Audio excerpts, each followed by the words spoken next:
बेटा बहुत वक्त हो गया तुझे यहाँ आए हुए, कुछ दिन के लिए आ जा। सावित्री जी अपनी बेटी पायल से फोन पर बोली।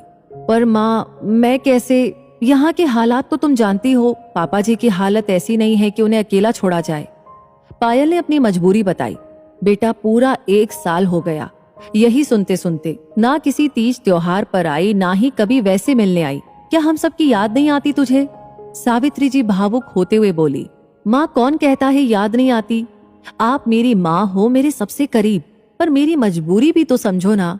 पापा जी की बीमारी ऐसी है कि उन्हें हर वक्त सहारे की जरूरत है।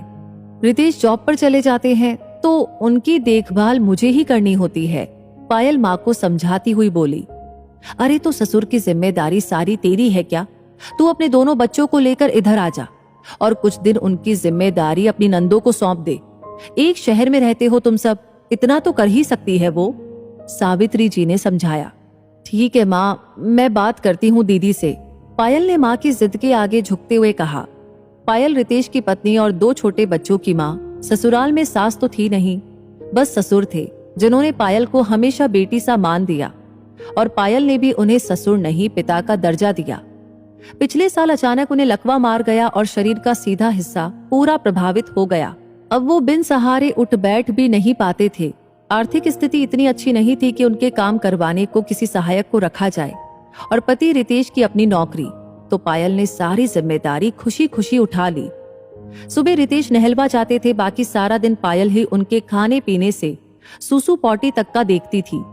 इसी कारण वो 1 साल से पीहर भी नहीं गई थी अपने। अब माँ की जिद के कारण 2 दिन के लिए ननद को छोड़ वो अपने मायके पहुंची।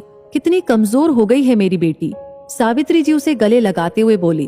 अरे कहाँ माँ, वैसी ही तो हूँ, पायल हंसते हुए बोली। माँ ने उसकी पसंद का बहुत कुछ बनाया था। बच्चे भी नानी नाना और मामा के लाड़ में बहुत खुश थे। पायल बीच बीच में ननद से फोन पर ससुर का हाल चाल पूछती रही। बेटा 2 दिन को तो आई है, तब भी घड़ी घड़ी फोन में लगी है, सावित्री जी ने टोका। माँ पापा जी की दवाई, उनके खाने पीने, सबका ध्यान भी तो रखना है, पायल बोली। वहाँ उनकी बेटी है ना, वो सब देख लेगी। तू यहाँ हम लोगों के साथ रह, मन से भी तन से भी, सावित्री जी बोली। अच्छा ठीक है, रख दिया फोन, अब खुश, पायल माँ के गले लगते हुए बोली। पूरा दिन बच्चों की मस्ती और माँ बाप के साथ बातों में बीत गया।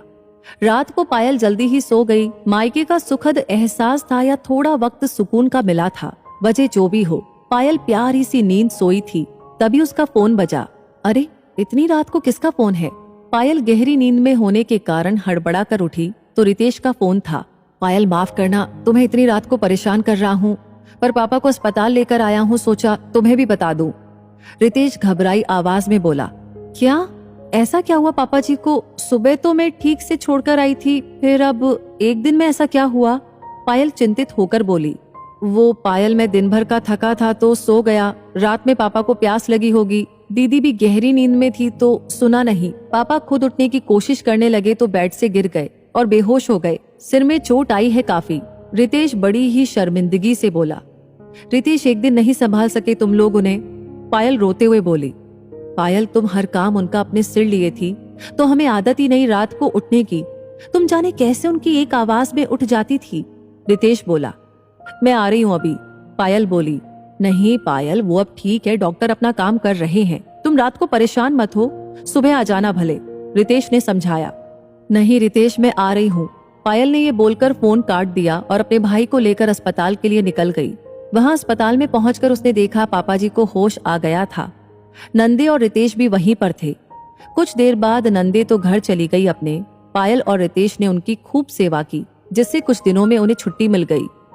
अरे बेटा, क्या हाल बना रखा है तुमने अपना। समधी जी की जिम्मेदारी खाली तुम्हारी तो नहीं, 2 बेटियां हैं उनकी, वो भी तो सेवा कर सकती है इनकी। तुमको तो उस दिन भी 2 दिन नहीं रुकने दिया था किसी ने। पायल के ससुर को देखने आई सावित्री जी ने पायल से कहा। मम्मी, मैं इस घर की बहू हूँ तो मेरी जिम्मेदारी ज्यादा हुई ना।